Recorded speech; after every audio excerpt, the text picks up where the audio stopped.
You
can't get much more Royal Oak, if I can say that, than what we've done at this middle school. It really is what Royal Oak is about. We've taken an 80-year-old building and incorporated into it many of the things that brand new buildings have. The building is structurally very sound, but it was gutted back to its outside walls and then retrofitted with all new heating and cooling, all new electrical. We took advantage of the opportunity for this major renovation in dealing with the infrastructure that meant the ceilings had to come down. This is a completely new set of wiring, completely new set of electronics, completely new set of phones, completely new set of projectors. All of it's new. It won't be real obvious. It'll look pretty much like any other classroom. It's behind the wall, behind the scenes, that these electronics are going to give us basically cutting-edge capabilities at this time. Having it wired for all the latest technology as far as computers and all the extra systems that you can add, and actually having it wired so that as technology improves, we can still add to it. You've taken a crown jewel of Royal Oak and brought it into the 21st century, but you've kept the charm.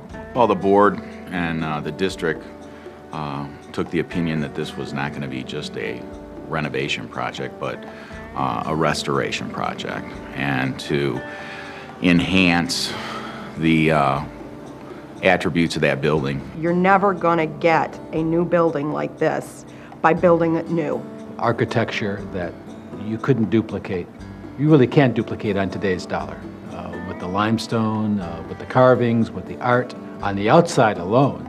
The architects and the builders and the building and site committee and everybody involved took great pains in making sure that that building kept the character. Realizing we could come back to terrazzo, as a flooring, a stone floor, like it used to be, 80 years ago. The terrazzo floors that have been restored, they're incredibly beautiful. The oak doors, the transoms, and the door frames are being either restored, stripped, and refinished, or replaced. You go into the men's and women's restroom right near the auditorium. We've gone back to tile of that era, small tile with different designs in it. Back to that era in terms of its feel. And I liked how they put new windows in, but they kept the charm of that outside facade. The windows that were picked for the building reflected what originally was in the building, with the mullions in the window and the dark framed, the dark bronze frames. So there's a marriage of old and new, and we think it's come off quite well.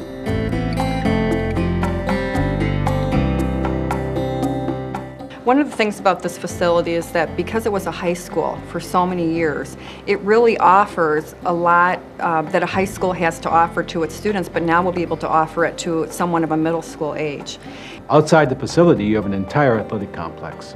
You've got a complete track and field system. You've got individual softball, baseball diamonds. You have a complete football field, but duplicates also for soccer. The swimming pool, tennis courts, a lot of things that you would not normally find in a middle school, and we have the ability to incorporate that into the curriculum. We will have an expanded physical education facility with the gymnasium that's there. It will be all new.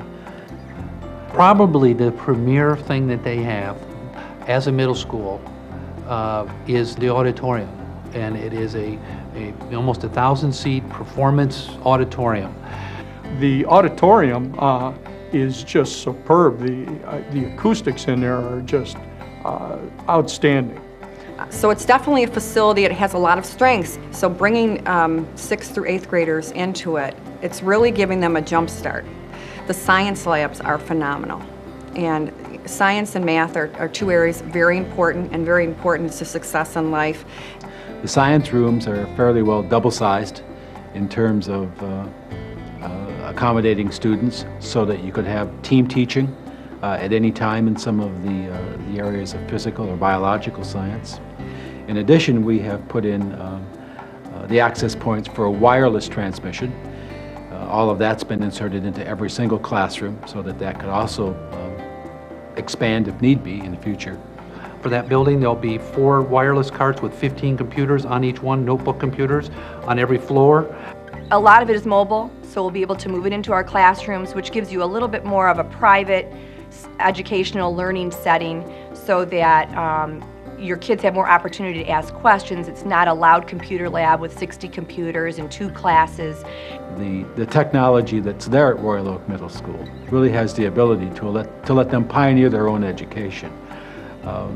That's a little different than the one-size-fits-all textbook. Instead of just taking out an atlas and saying, okay, here's a map of Latin America, let's take a look at the countries.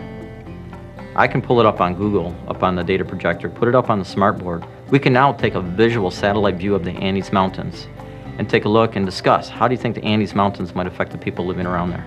Rather than just opening up the Rand McNally Atlas and looking at it, we're actually seeing a satellite view of it in the surrounding area.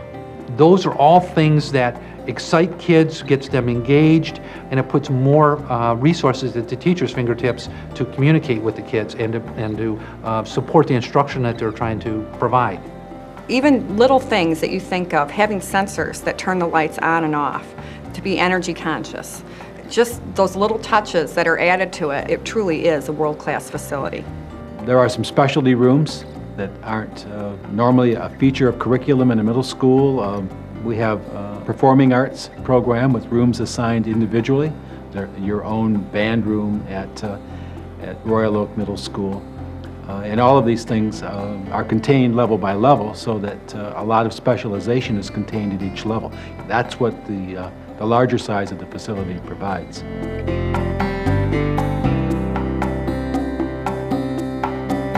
Security is a big item for all of our facilities, and Royal Oak Middle School will be replete with a very involved security system, but all of that's integrated into the fiber optic system too.